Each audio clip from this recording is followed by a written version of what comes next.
CNN. Quick, think back to Monday. Can you remember what happened at the White House and in Congress? Chances are that you can't. In fact, if you're like most of the political world, Monday feels as if it happened a month ago. This is the nature of time in the Donald Trump presidency. There are so many storylines every single day that it's impossible to keep up with them even for a 24-hour news cycle. Some of this is, of course, strategy on the part of the president. If you throw 1,000 balls in the air, any one person can only hope to focus on a few in hopes of catching them. But, ascribing strategy to every ball Trump throws may be giving him and his White House too much credit. The truth is that this is a president who creates chaos in and around him. He acts, and then watches the wildness that ensues. The plan, seemingly, is that there is no plan. He's the man knocking down the first domino in a massive chain that spiders in 1,000 different directions.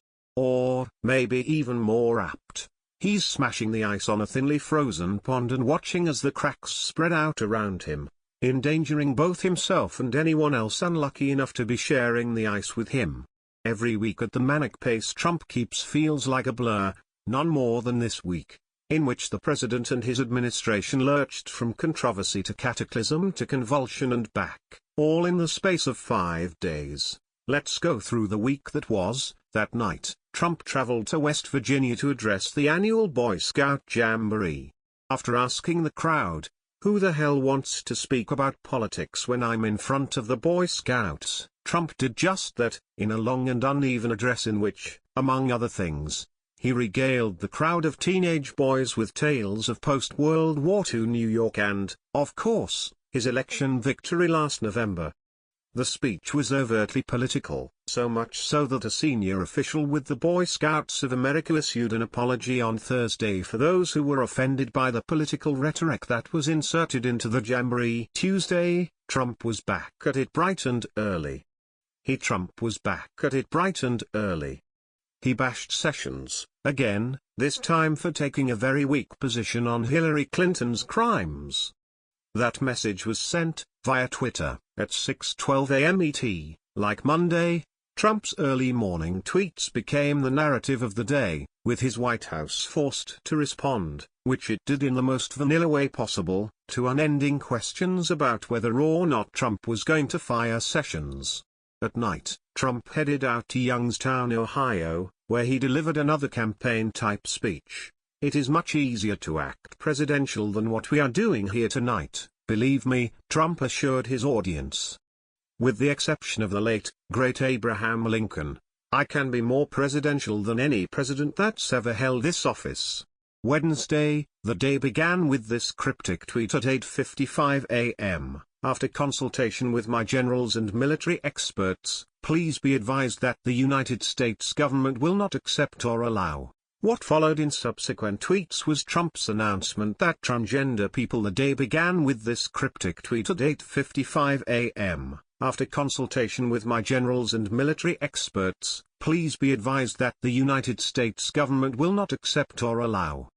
What followed in subsequent tweets was Trump's announcement that transgender people would be banned from enlisting or serving in the military. The decision set off a firestorm on the left who accused Trump of discrimination, plain and simple. It later became clear that despite the Trump administration's assertions that the people who needed to know about the decision had been briefed in advance, they, in fact, had not. Neither the Joint Chiefs of Staff nor Defense Secretary James Mattis, who was on vacation when Trump sent the tweets, was aware of the policy change. White House officials admitted they had not yet worked out how the policy would be implemented, suggesting that Trump just sort of decided and tweeted, without considering the various complexities contained in making such a sweeping move. McMaster is at odds with President Trump on many key national security issues, reported CNN. McMaster has also found himself undercut by others in the president's orbit like Chief Strategist Steve Bannon. Shortly after 5 p.m. ET, The New Yorker's Ryan Lizzer posted a first-person account of a phone conversation he had Wednesday evening with Scaramucci following a tweet revealing the dinner. Scaramucci was incensed, repeatedly insisting he would fire everyone in the communications department to get to the bottom of the leaks, as well as blasting Priebus as a paranoid schizophrenic and describing an acrobatic act that it was hard to imagine chief strategist Steve Bannon pulling off. Scaramucci responded to it all by blaming the press. "I made a mistake in trusting in a reporter. It won't happen again." Later in the day, Trump delivered a humdinger of a speech to police officers in Long Island on the dangers posed by the MS-13 gang, which he derided as animals.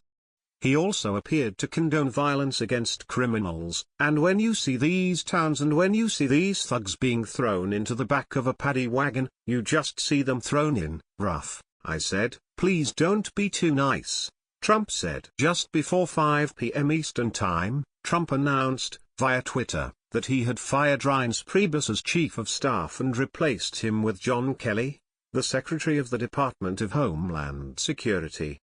It was a month's worth of bad news, and maybe several months' worth, in a single week. And the week isn't even over yet. Consider this: if an episode of West Wing had the plot outlined above, Aaron Sorkin would likely have rejected it as too fantastical.